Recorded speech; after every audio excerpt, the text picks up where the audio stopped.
So what do you say to the girl or guy sitting in this audience that has got a bit of a predisposition to want to be liked by many or most? If you don't get over that, you're doomed.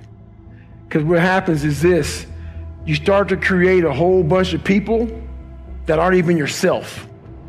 You never figure out who you are. You never live up to your dreams, your ambition.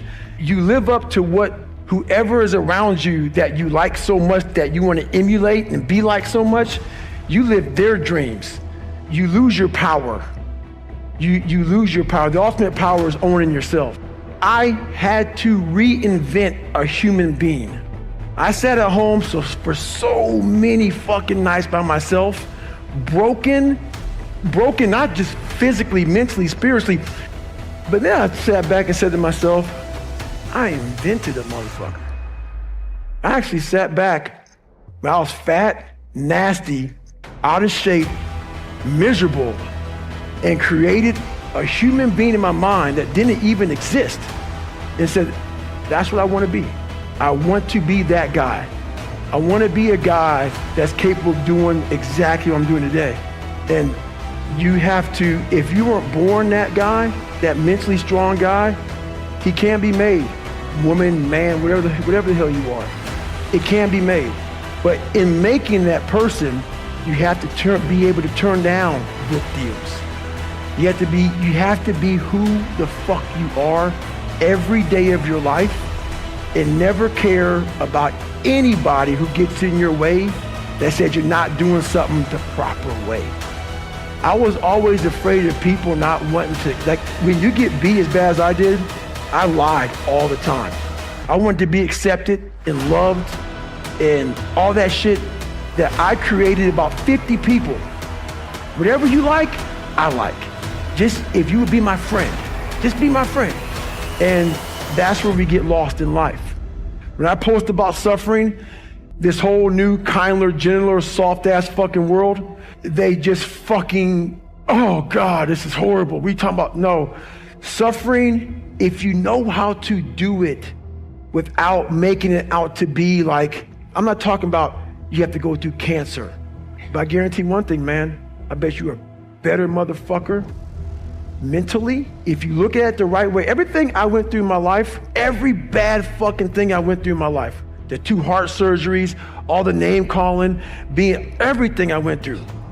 If you learn how to flip that motherfucker on top of his head and say, hang on, there's so much power in this fucking thing.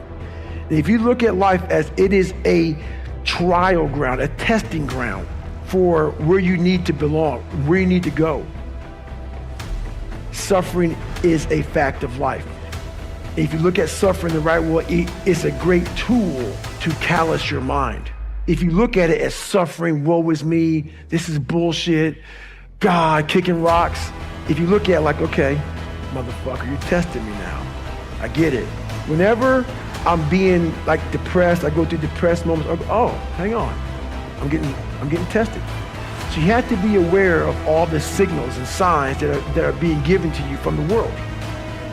One of them is if you feel bad, you're being tested. How are you going to perform under that? And that's suffering is a part of life, very needed. It's the only place, man. I'll never forget when I was younger and I lived in a $7 a month place and it fucked up, everything was jacked up. I had a pair of jeans and I'll never forget this as long as I live.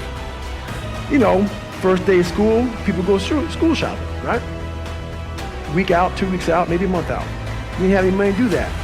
So I had this pair of jeans that the inside of the pocket was green. The inside of the pocket was green. I wore them almost every fucking day. So what I did for the next year of school was I cut that pocket out so the green would show. So look at a new pair of jeans. All I wanted was money.